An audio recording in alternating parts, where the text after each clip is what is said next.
रे भाऊ, एक वक्त था जब मायानगरी मुंबई में दाऊद का खौफ बोलता।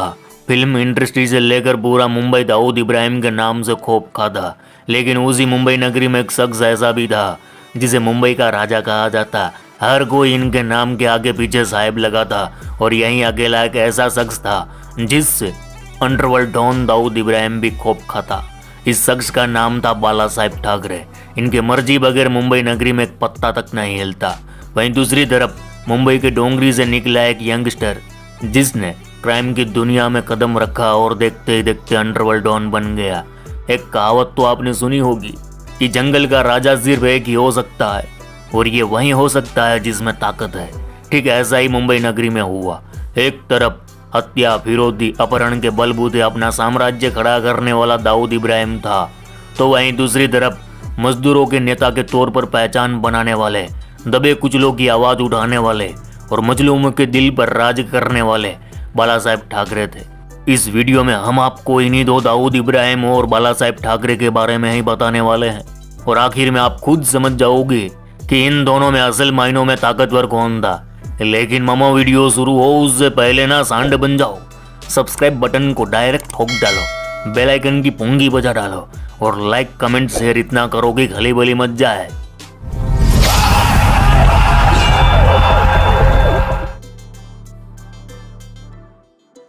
केम छो मजामा रे मामा। मायानगरी मुंबई और 70 का दशक। इस दौर में पूरे मुंबई में दो लोगों की जुबान पर थे। एक दाऊद जो अंडरवर्ल्ड में सभी को मात दे रहा था, दूसरे बाला साहेब ठाकरे जो गरीबों के लिए सैलाब बनकर मुंबई की सड़कों पर घमासान मचा रहे थे। यानी 70 के दशक में इन दोनों ने अपनी अपनी जगह पक्की कर ली थी। बात करें बाल ठाकरे की, तो बाला साहेब ने अपने करियर की शुरुआत एक कार्टूनिस्ट के रूप में की थी। पहले वे अंग्रेजी अखबार की प्रेस जनरल के लिए एक कार्टून बनाया करते, लेकिन 1960 में उन्होंने मार्मिक नाम से अपना एक स्वतंत्र साप्ताहिक अखबार निकालना शुरू किया, जिसके जरिए उन्होंने मराठी लोगों को जगाने की कोशिश की। धीरे धीरे बाल ठाकरे लोगों के दिलों पर राज करने लगे। उनका फरमान पत्थर की लकीर, जिसे कोई नज़रअंदाज नहीं कर सकता, फिर चाहे वह राज्य का मंत्री संतरी क्यों ना हो। बॉलीवुड के सितारे बाल ठाकरे के आगे सिर झुकाते। एक तरफ मुंबई का राजा था बाल ठाकरे, उधर दाऊद अंडरवर्ल्ड में बड़ी तेजी से आगे निकल रहा था। पठान गैंग का खात्मा कर पूरे मुंबई अंडरवर्ल्ड पर पकड़ बनाकर खुद को अंडरवर्ल्ड का बेताज बादशाह साबित कर दिया। मुंबई के ये दोनों शख्स अपने अपने फील्ड में राजा बन चुके थे। अब 90 का दशक शुरू होता है। दाऊद दुबई जा चुका था। इधर मुंबई में बाला साहेब की शिवसेना और दाऊद के डी कंपनी के बीच कभी कभार टकराव होता रहता। दोनों के बीच धर्म के एंगल से दुश्मनी चल रही थी, लेकिन फिर भी सब कुछ सही जा रहा था। फिर आता है साल 1993 के मुंबई बम धमाकों में दाऊद इब्राहिम का नाम आता है और इसी धमाके के बाद मुंबई में दंगा भी भड़क जाता है। जब मुंबई में दंगे की आग भड़की थी तो अबू सलेम उसमें घी डालने का काम कर रहा था। कई घातक हथियार ऐसे लोगों के पास पहुंचाए जा रहे थे जो इस दंगे को और भड़का सके और इंसानियत को तार तार कर सके। इस दंगे की आड़ में अंडरवर्ल्ड के अलग अलग गैंग्स भी आपस में गैंग वॉर कर रहे थे, जिसकी वजह से मुंबई का माहौल बद से बदतर हो गया था। कानून व्यवस्था दम तोड़ रही थी। अबू सलेम का एक ही मकसद था, जो भी दाऊद इब्राहिम के रास्ते आएगा हटना पड़ेगा, नहीं तो वह उसे हमेशा के लिए हटा देगा। इधर मुंबई पुलिस भी अपने सारे एनकाउंटर स्पेशलिस्ट को शॉर्ट लिस्ट कर चुके थे। सारे एनकाउंटर स्पेशलिस्ट अंडरवर्ल्ड की गंदी नाली के कीड़ों को चुन चुन कर कुचल रही थी। मुंबई पुलिस की स्पेशल ब्रांच दंगा और गैंग वॉर को रोकने के लिए पूरी तत्परता से काम कर रही थी। उधर बाल ठाकरे अपनी उसकी शिवसेना के साथ दंगाइयों और बम ब्लास्ट के आरोपियों को सजा दिलवाने मुंबई की सड़कों पर तांडव मचा रहे थे। तभी मुंबई पुलिस स्टेशन में एक फोन की घंटी बजी और इस घंटी ने सबके होश उड़ा दिए। पुलिस को खबर मिली कि बाला साहेब ठाकरे को उनके ही ऑफिस में गोली मारने का प्लान तैयार हुआ है और जो इस काम को अंजाम देने वाला था उसका नाम सुनते ही पुलिस महकमे में सबके हाथ पैर फूल गए, क्योंकि जिस व्यक्ति ने बाला साहेब ठाकरे को मारने की सुपारी ली थी उसका नाम था राजेश इक्वे और ये मुंबई पुलिस का ही एक एनकाउंटर स्पेशलिस्ट था। बाला साहेब की इस सुपारी के ऊपर हमने पूरा एपिसोड बनाया है, जिसे अब तक 15 लाख से ज़्यादा लोग देख चुके हैं। आप सोच रहे होंगे कि फिर वही कहानी क्यों दोहरा रहे हैं, तो ऐसा है मामा, बाला साहेब की सुपारी निकालने वाला कोई और नहीं, खुद दाऊद इब्राहिम था। और आज का हमारा वीडियो बेस्ड है कि इन दोनों में ताकतवर कौन था। तो इस घटना का जिक्र इस वीडियो में करना इसलिए जरूरी बन जाता है जिससे दाऊद और बाला साहेब की दुश्मनी को आप समझ पाओ। तो मामा, ये वो दौर था जब मुंबई क्राइम ब्रांच में कुछ एड़े खाकी वर्दी वाले थे जो गुंडा लोग के पिछवाड़े को लाल कर देते, तो कुछ ऐसे भी थे जो इन्हीं गुंडा लोग की जी उजूरी कर दे। उस समय के तत्कालीन मुंबई पुलिस कमिश्नर अमरजीत जी समरा ने ऐसे करप्ट पुलिस वालों की एक लिस्ट तैयार की जिसमें 18 नाम सामने आए और इन्हीं नामों में एक नाम था पुलिस डिपार्टमेंट के ट्रेंड कमांडो राजेश इक्वे का। कमिश्नर ने इन 18 पुलिस अफसरों को नौकरी से निकाल दिया। उधर बर्खास्त होने के बाद राजेश इक्वे डी कंपनी के लिए काम करने लगा और धीरे धीरे पूरी तरह दाऊद का खास बन गया।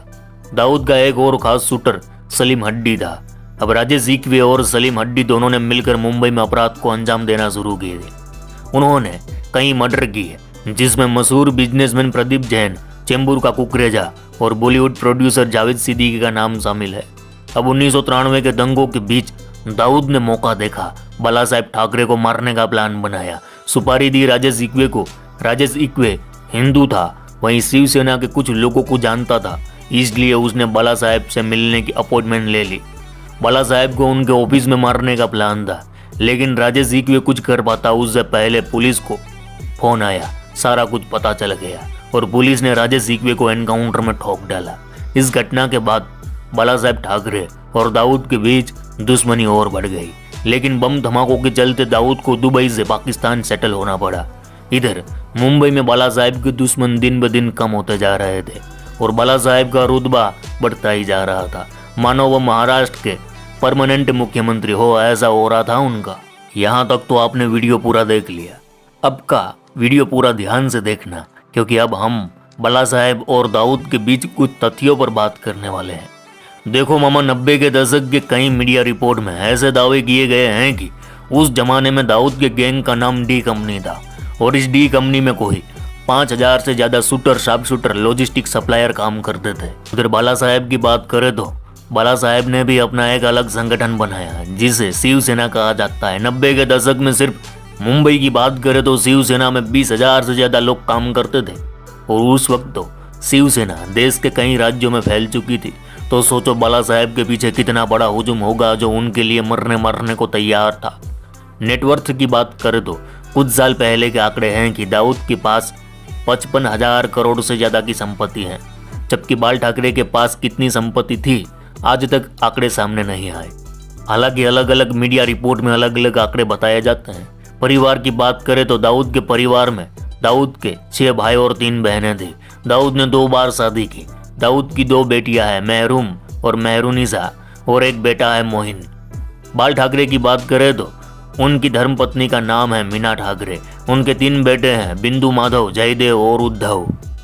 अरे मामा, बाला साहेब बॉलीवुड के सरकार थे और उनका मायानगरी से काफी करीबी रिश्ता रहा है। एक दौर ऐसा भी था जब मायानगरी में किसी भी फिल्म की रिलीज से पहले बाला साहेब की हरी झंडी ली जाती थी। यही नहीं, उन फिल्मों के पोस्टर में किसी कोने में इस बात का जिक्र था कि बाला साहेब की रजामंदी के बाद फिल्म रिलीज। बाला साहेब ने बॉलीवुड के कई लोगों को अंडरवर्ल्ड के खौफ से बचाया था। अंडरवर्ल्ड डॉन दाऊद इब्राहिम से कई बॉलीवुड हस्तियों को मिली धमकी के बाद बाला साहेब ने ही उन्हें इस आतंक से बचाया था।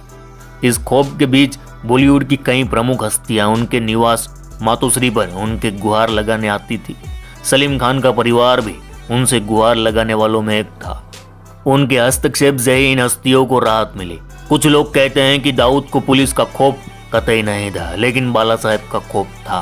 तो ऐसे थे बाला साहेब ठाकरे और अंडरवर्ल्ड डॉन दाऊद इब्राहिम के किस्से, कहानियां, दुश्मनियां।